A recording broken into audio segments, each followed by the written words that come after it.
இப்போ வந்து நம்ம யூனிட் 2ல செகண்ட் டாபிக் பார்க்க போகிறோம். ஆக்சுவலாக இதுக்கு முன்னாடி டாபிக் வந்து ஆங்கிள் செக்ஷன் பார்த்தோம். அதுவே வந்து எக்ஸாமில் கேட்டுருவாங்க. அப்படி இல்லைன்னா பார்ட் பியில் கேட்டுட்டு பார்ட் சியில் கூட இது கேட்கலாம். ஓகே, ரெண்டுமே இம்பார்ட்டன்ட் தான். இது ஸ்லாப் பேஸ் ரொம்ப சிம்பிளாக இருக்கும், ரொம்ப சிம்பிளாக இருக்கும். ஓகேவா? ரொம்ப சின்ன சம் தான் இது, ரொம்ப பெரிய டிஃபிகல்ட்டியாக தெரியாது உங்களுக்கு. என்னென்னா டிசைனியர் ஸ்லாப் பேஸு காலம் வந்து அவங்க கொடுத்துட்டாங்க, கொஸ்டினில் கொடுத்துட்டாங்க ISMB 300. நல்லா பார்த்துக்கோங்க, இந்த மாதிரி கொஸ்டினில் ஸ்லாப் பேஸ் நான் வந்து 5 யூனிட்டில் வந்து நடத்தியிருக்கேன்னா அதில் ISMB ISMC அந்த மாதிரி ISC அந்த மாதிரி வேல்யூ கொடுத்துருக்காங்க, கொஸ்டின்லேயே கொடுத்துருந்தாங்கன்னா ஓகே. கொடுக்காம டிசைனியர் ஸ்லாப் பேஸ்னு அவங்க வெறும் தேரி மாதிரி கேட்டுட்டாங்கன்னா நீங்களாக இதை அசியூம் பண்ணணும். அப்போ இந்த வேல்யூ நீங்கள் எல்லா யூனிட்லேயும் எல்லா சம்லேயும் என்னென்ன பண்ணியிருக்கோமோ கிவன் டேட்டாவை மனப்பாடம் பண்ணிக்கோங்க. கிவன் டேட்டா ரொம்ப இம்பார்ட்டன்ட். 5 யூனிட் கிவன் டேட்டாவில் நம்ம என்ன போட்டிருக்கோமோ அதை நோட் பண்ணி வச்சுக்கோங்க. ஏதாவது கொஸ்டினில் கொடுக்கலைன்னா அதை அப்படியே அசியூம் சொல்லி எழுதி வச்சுக்கோங்க. ஓகேவா? ஆக்சுவல் ஃபேக்டர் லோடு வந்து 1000 கொடுத்துருக்காங்க, M20 கான்கிரீட் கொடுத்துருக்காங்க. ஓகேவா? கிவன் டேட்டா அப்படியே எடுத்து எழுதிக்கோங்க. ஃபைண்ட் வந்து டிசைனியர் ஸ்லாப் பேஸ். ஓகேவா? அடுத்த டயக்ராம் வந்து இதுதான். ஒரு ஸ்லாபு, அது மேலே வந்து ஐ செக்ஷன் பீம் வந்து போட்டிருக்காங்க. ISHV கொஸ்டினில் கொடுத்துருக்காங்களா 300 பீம். இது L, இது B. ஓகேவா? டிசைன் ரெக்குயர்மெண்ட் ISHB 300ன்னு அவங்க கொஸ்டினில் கொடுத்துருக்காங்களா, இதை எடுத்துகிட்டு போய் கோட் புக்கில் பார்க்க போகிறீங்க. 138 பேஜ் நம்பர் 138லேருந்து 140குள்ளே இருக்கும். அந்த பேஜ் IS 800 கோட் புக்கில் பார்ப்பீங்க. அதுலேருந்து இருக்கிற எல்லா வேல்யூஸும் லைனாக எழுதுவீங்க. ஓகேவா? அப்படியே அந்த கோட் புக்கை பார்த்து இந்த எழுதுவீங்க. 1 by 1 எழுதுங்க, அப்போ தான் பேஜ் ஃபில் ஆகும். ஓகேவா? அடுத்தது வந்து பியரிங் ஸ்ட்ரென்த் ஆஃப் கான்கிரீட். இதை மட்டும் படிச்சுக்கோங்க. FCD = 0.4 × FCK. இந்த ஃபார்முலாவை படிச்சுக்கோங்க. இது 9 தான். எல்லா எந்த சம் வந்தாலும் இதுக்கு 9 தான் ஆன்சரு. இந்த ஃபார்முலா தான். அடுத்தது வந்து area of base plate.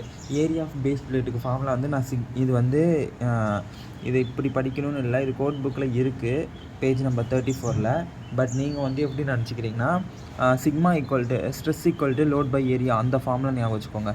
Stress load by area. அப்போ இது வந்து ஸ்ட்ரெஸ் Nm²னா ஸ்ட்ரெஸ்ஸு. அப்போ ஸ்ட்ரெஸ் இருக்கிற இடத்துல வந்து இதை சப்ஸ்டியூட் பண்ணிக்க 9. Stress sigma load by area. அப்போ லோடுன்றது உனக்கு கொஸ்டினில் கொடுத்துட்டான். எவ்வளோ கொடுத்துருக்கான்? 1000 kN கொடுத்துட்டான். அதை எடுத்து சப்ஸ்டியூட் பண்ணிக்கோ. அப்போ உனக்கு என்ன ஆன்சர் கிடைக்கும்? ஏவோட ஆன்சர் கிடச்சிருமா? ஏரியா. அந்த ஏரியா ஆன்சர் ஈஸியாக கண்டுபிடிச்சலாம். அப்போ ஸ்ட்ரெஸ் லோட் பை ஏரியா அந்த ஃபார்முலாவில் எடுத்து சப்ஸ்டியூட் பண்ணிக்கோங்க. இந்த ஃபார்முலா உங்களுக்கு குழப்பற மாதிரி இருந்தால் இது பேஜ் நம்பர் 34ல் இருக்கும். ஓகேவா? அடுத்தது என்னென்னா ஏரியா கண்டுபிடிச்சாச்சு. அப்போ இந்த ஸ்லாப் பேஸுக்கான ஓவரால் ஏரியா தெரிஞ்சிருச்சு. அப்போ இதோட டைமென்ஷன் தெரியணும். ஓவரால் ஏரியா தெரிஞ்சிச்சுனாலே டைமென்ஷன் தெரிஞ்சிடும். அப்போ L இல்லை B இது ரெண்டுத்தில் ஏதாவது ஒன்று நீங்கள் அசியூம் பண்ணிக்க போகிறீங்க. அசியூம் பண்ணிவிட்டு நீங்கள் இன்னொரு டைமென்ஷன் ஈஸியாக கண்டுபிடிச்சிடலாம். அப்போ இந்த எல்லோ பியோ அசியூம் பண்ணுறதுக்கு முன்னாடி உங்களுக்கு இந்த ISHB 300 சொல்லிட்டு வேல்யூஸ் வந்து லைனாக எழுதி வச்சுருக்கீங்களா கோட் புக்கு, அதில் Dன்றது ஓவரால் டெப்த்து. அப்போ இந்த எட்ஜ்லேருந்து இந்த எட்ஜ் வரைக்கும் இருக்கிறது தான் D. அப்போ இது 300னா இதை விட இது அதிகமாக இருக்கணும்னு ஞாபகம் வச்சுக்கோங்க. அப்போ நீ என்ன பண்ணுற? அசியூம் பண்ணுறது 300க்கு மேலே அசியூம் பண்ணணும். இதை 400ன்னு அசியூம் பண்ணிக்கோங்க. முடிஞ்சு போச்சு. ஓகேவா? அப்போ L வந்து 400, இங்கே 350 அசியூம் பண்ணிக்கணும். நீ 350, ஏன்னா இது 300னா 300க்கு மேலே இருக்கணும்.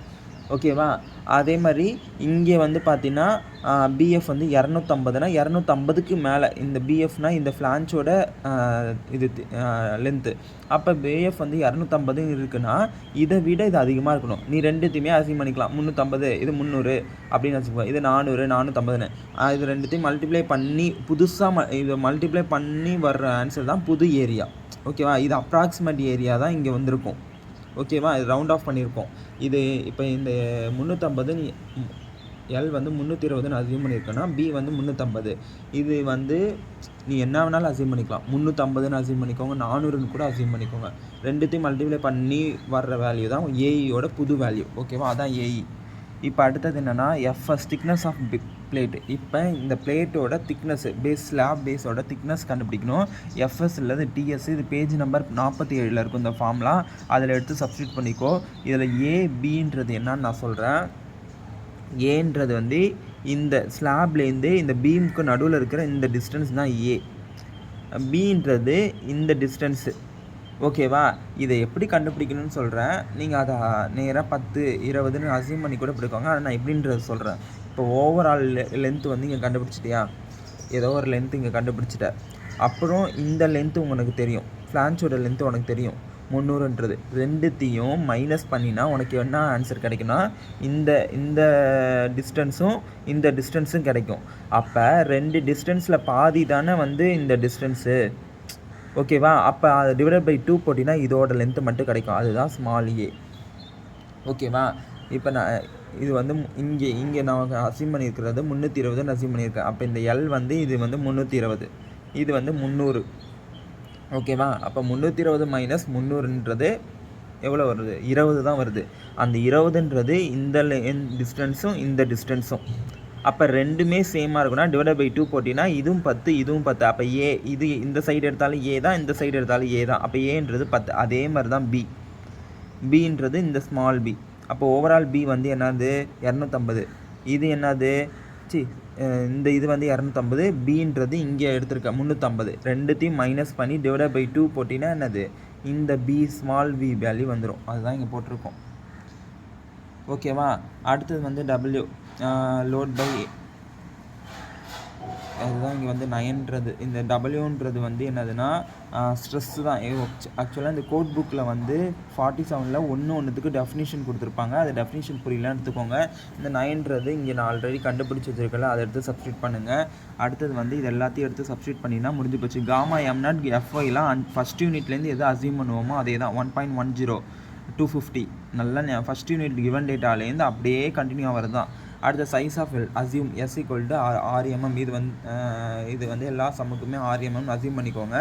த்ராட் திக்னஸ் இது வந்து பேஜ் நம்பர் 78ல் டாபிக் நம்பர் 10.5ல் தேரியாக கொடுத்துருப்பாங்க இந்த ஃபார்முலா. இது நீ ஃபார்முலாவெல்லாம் போய் அங்கே படிச்சுட்டு இருக்கணும்னு இது கோட் புக்கில் பார்க்கணுன்னு இல்லை, டேரெக்டாக படிச்சுக்கோ. சின்ன சம் தானே, 0.7 × S, அவ்வளோதான். இவ்வளோ தான், சிம்பிள் சம் தான், ரொம்ப ரொம்ப சிம்பிள் சம்மு. இது வந்து செகண்ட் யூனிட்டில் இம்பார்ட்டன்ட் டாபிக். இது 2 டாபிக் இருக்குது, ஒன்று ஆங்கிள், ஒன்று வந்து ஸ்லாப் பேஸ். இது ரெண்டுமே வரலாம், ரெண்டுத்தில் ஏதாவது ஒன்று வரலாம், ஓகேவா?